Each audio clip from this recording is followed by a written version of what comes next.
something off the topic. Psalms 22, verse 16 in the King James Version and verse 17 in the Holy Scriptures. In the King James Version it reads, "For dogs that pass me, the assembly of the wicked have enclosed me. They kiss my hands and my feet." Right?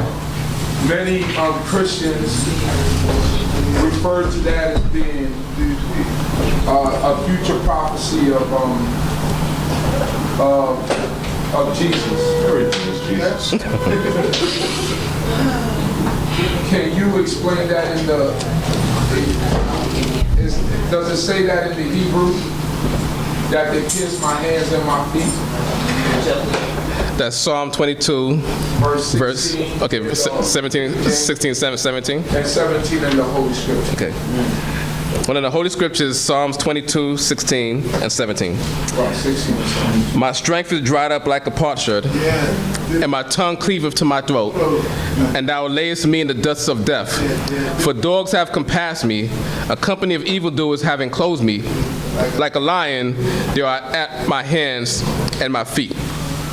Now, I was speaking metaphorically, of course, speaking in past tense. It starts off, Psalm 22 starts off talking about, it's a Psalm of David. So King David is talking about things that have happened to him in his life. So not just those two verses, but the entire Psalm overall is talking about, it's just King David speaking to the God about things that have happened to him. You know, it starts off by saying, my God, why hast thou forsaken me? And art far from my help at the words of my cry. O my God, I call by day, but thou answerest not, and at night, and there is no increase for me.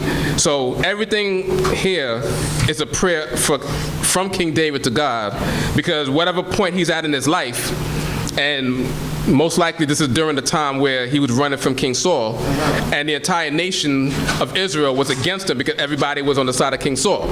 So we know that at that time, you know, we read about it, and we read about it from our perspective, that yeah, King David is a champion, he was anointed, but we have to look at it from the perspective of what was happening at that time. People were not evil for trying to attack or kill David, because Saul was king. Regardless of what we just read about, where the kingdom was taken away from Saul, we know that King David was anointed later on. Everybody in the nation doesn't know that. So everybody's just looking at it as in terms of King Shaul has an enemy. We want to try to kill King Shaul's or King Saul's enemy. So King David is speaking from his perspective that the entire nation of Israel is against him. So he makes that comparison that dogs have encompassed me, a company of evildoers have enclosed me, like a lion, they are at my hands and my feet. So it never mentions anything, you know, just to read the actual verse 17 in the Hebrew, it never mentions anything about any piercing. Ki sivavuni kelavim, which is for, sivavuni is surrounding me, kelavim is the dogs. So for dogs have surrounded me. Adat Meraim, Adat is a congregation or group of people. Meraim, or evildoers. So Adat Meraim, or a congregation of evildoers. Hikrifuni, sometimes, mostly is usually translated as being cut off. So, but hikrifuni from takwaf, which is, or nakwaf I should say, is actually to cut off.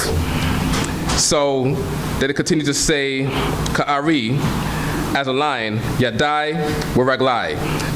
So as lions, it's basically saying they have cut off my hands and my feet, meaning, like, you know, when a group of lions basically surround somebody, it's basically over for them. So he's saying that these lions, or these people, are coming at him, or cutting him off like lions do. So it has nothing to do with his actual hands and his feet being pierced. He's just saying basically that these company of evildoers are as lions surrounding me, and they're ready to destroy me.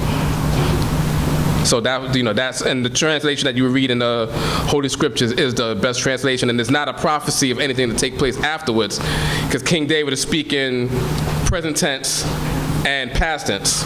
all throughout the psalm, not talking about future tense, until he gets to the end where he's talking about verse 29, for he said, the kingdom is Jehovah's, and he is the ruler over the nations. All the fat ones of the earth shall eat and worship, and all they that go down to the dust shall kneel before him, even he that cannot keep his soul alive. So King David is basically saying that regardless of what happens to me, if God allows this to happen, so be it. But God's kingdom is going to, or Jehovah's kingdom is going to reign forever. And he said, a seed shall serve him. It shall be told of Jehovah unto the next generation.